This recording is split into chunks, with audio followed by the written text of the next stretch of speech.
फेरि बडा कसको छोरा होला चरा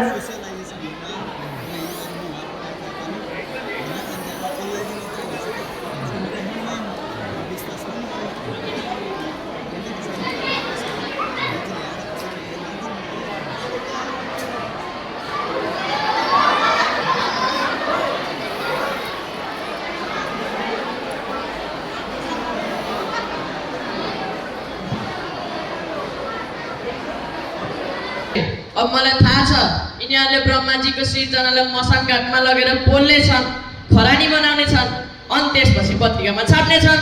लो आयो आयो आयो आज ताजा खबर आयो राजधानीको एउटा अज्ञात युवकको लास भेटियो। आयो आयो आयो आज ताजा खबर आयो। भाइ रोको यहाँ आऊ त, ताजा खबर रे। हाहा, अरे त्यो लास त हिजोदेखि यही पेटीमा सडेको थियो। त्यो बासी लासको खबर छाप्ने तिम्रो अखबार कसरी ताजा हुन्छ?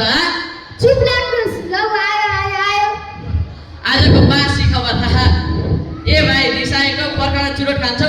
खान्न, ठुटो चुरोटमा बढी निकोटिन हुन्छ। ए ठुलो चुरोटमा बढी निकोटिन हुन्छ अनि पुरै चुरोटमा चाहिँ के हुन्छ नि प्रोटिन हुन्छ? मलाई आफ्नो काम गर्न दिनुस्। कसले रोकेको छ? हेर, काम गर्ने मान्छेले जस्तो परिस्थितिमा नि काम गर्न छाड्छ। हो, यस विषयमा कुरै नगरौँ। के त्यो लासको आफन्त भेटियो? थाहा छैन। अर्थात् अब त्यो लासमाथि पनि राजनीति नै हुन्छ होला। एक पार्टीले भन्ला यो अर्को पार्टीको घिनलाग्दो षड्यन्त्र, अर्को पार्टीले थप्ला होइन त्यो ढिस्काउन पार्टीको निन्दनीय कार्य हो। यसै विषयमा नारा जुलुस हडताल बन्द हुन्छन्। सत्तामा पुग्ने र सरकार परिवर्तन हुने खेल हुन्छन्। विश्वविद्यालय विद्यालय कारखानाहरू बन्द हुन्छन्, पार्टीहरू चलायमान हुन्छन्। लासमाथि पनि राजनीति छि। तपाईले उसको अनुहार देख्नु भएको थियो? मैले उसको अनुहार देखेको थिएँ, तर व्यस्तताको कारणले यो सडकमा हिँड्ने हजारौँ मानिसको आँखाले देखे पनि नदेख्दै गरी हिँडिरहेको थिएँ। मैले त उसलाई एम्बुलेन्समा लान लगेरसम्मै हिँडिरहेको थिएँ। बिचराको अनुहार त निकै नै विचित्र थियो।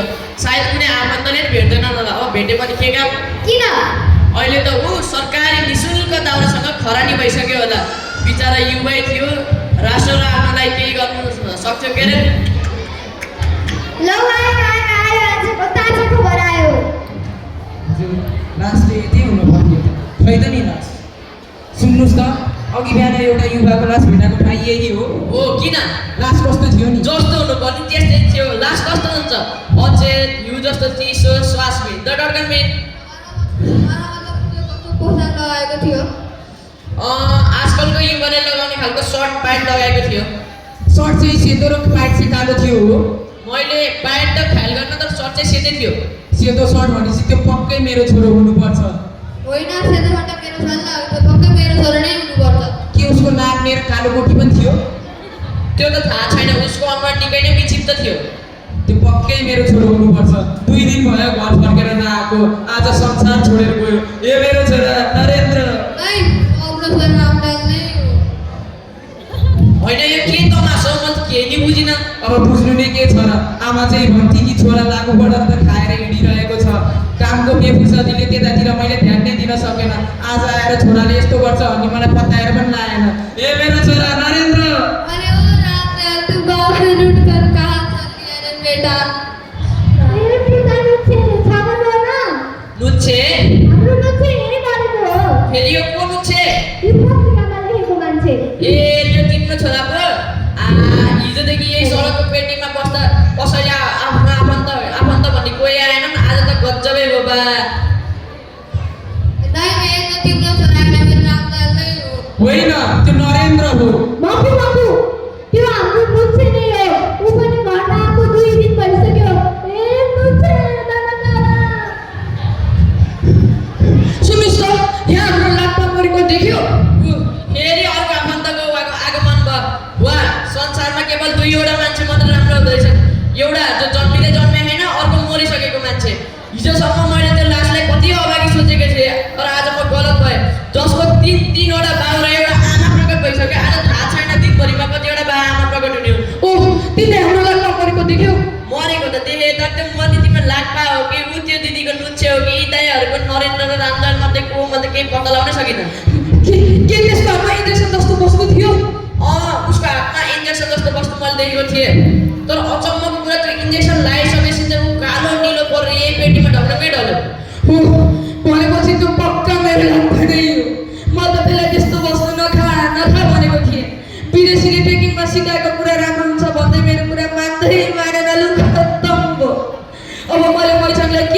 आउने आउने लोसारमा छोराले सँगै लिएर आउँछु भनेको चेलु खत्तम भयो मेरो लाग्दा मर्यो आहा तमासा घोर तमासा सायद यो कलियुगको चरम बिन्दु हुन सक्छ हिजोसम्म हाम्रो छोरा के कारणले दुर्व्यसनी भने कसैले पत्ता लगाउनै सकेनन् आज मर्यो प्रकृतिले दिएको फोकटको 2 थोपा आँसु बगाउन जम्मा भएको छ छी ए मेरो नरेन्द्र ए मुझे लप्पा छोरा खानु तिमी खा छोरा आउनुहोस् बुझ्नुहोस् अझै मर्ने छोरा उहाँको नरेन्द्र नुच्छे रामदयाल र लाक्पा नभइकन हजुरको छोराछोरी त हुन सक्दैन आउनुहोस् के हजुरको छोराछोरी यही सडकको पेटी गल्ली चोकचोकमा सडेर मरेको त छैनन् आउनुहोस् बुझ्नुहोस् होइन मलाई पक्का विश्वास छ त मेरो रामदयाल नै हो होइन त्यो नरेन्द्र हो माफु होइन मुझे नै हो कुन्चुसुमु त्यो लाक्पा नै हो होइन तपाईहरु नरुनुहोस् यसरी त्यो तपाईहरुको छोरो होइन त्यो मेरो छोरो कुमार हो मैले यिनै बुढा हातले मेरो भविष्यको सहारा कुमारलाई दागबत्ती दिएर आएकै छु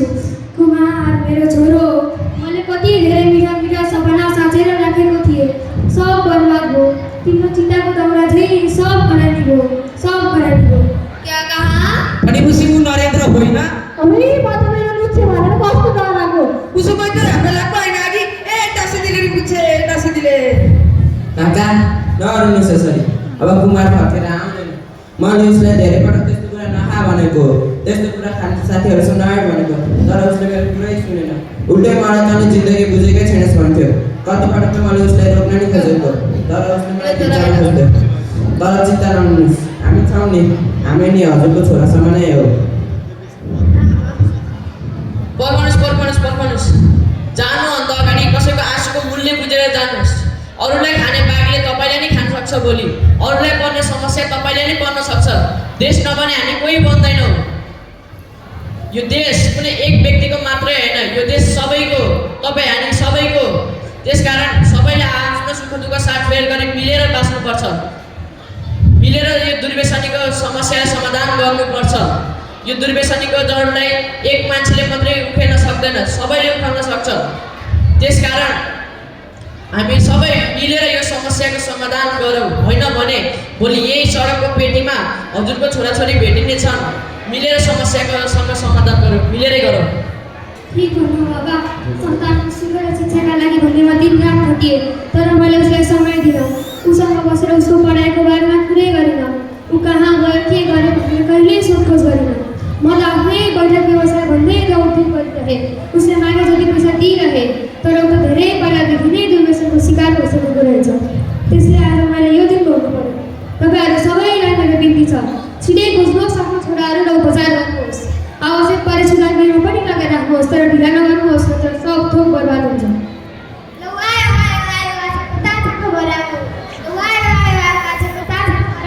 ए भाइ जब तिमीले सचेतनाको बिहानी लिएर आउँछौ जब हाम्रो युवाहरू दुर्व्यसनी मुक्त भएको खबर लिएर आउँछौ तब मात्र तिम्रो खबर ताजा हुन्छ होइन भने तिम्रो घरवासी